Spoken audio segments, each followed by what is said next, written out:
rồi đổi thay. Chỉ có ta về với ta, ngoài cơm áo ta vẫn mong ngày sau các con lớn khôn dìu dắt các con nên người.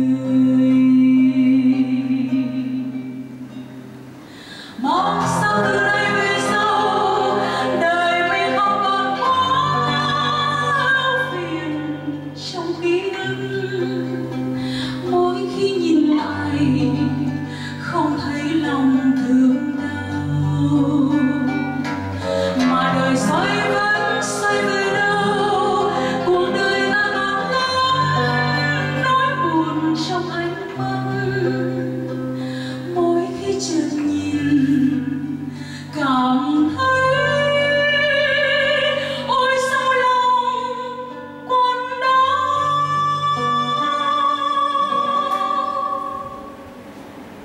Đời cách ngăn là thế thôi, tìm cách chia cũng là thế thôi.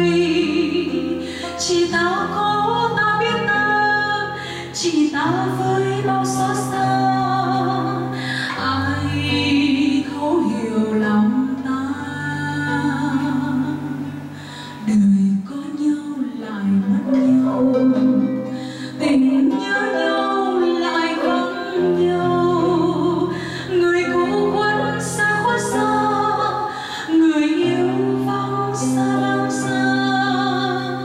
Giờ khóc cho đời để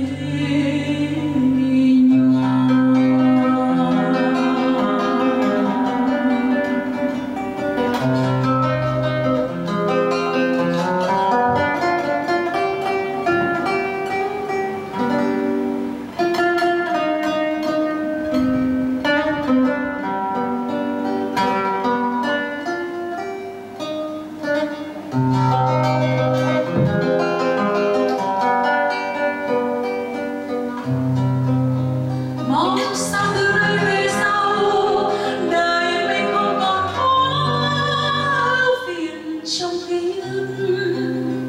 Mỗi khi nhìn lại không thấy lòng thương đau, mà đời xoay vẫn xoay về đâu. Cuộc đời ta còn lắm nỗi buồn trong ánh mắt. Mỗi khi chợt nhìn cảm thấy ôi sao lòng còn đau.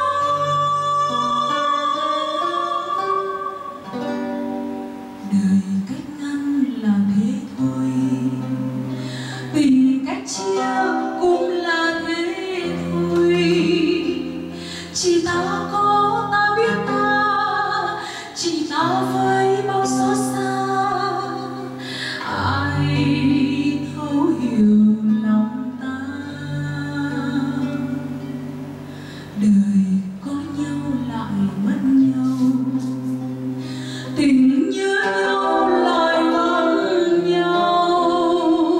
Người cũ khuất xa, người yêu vắng xa. Giờ khóc cho vơi lệ nhỏ.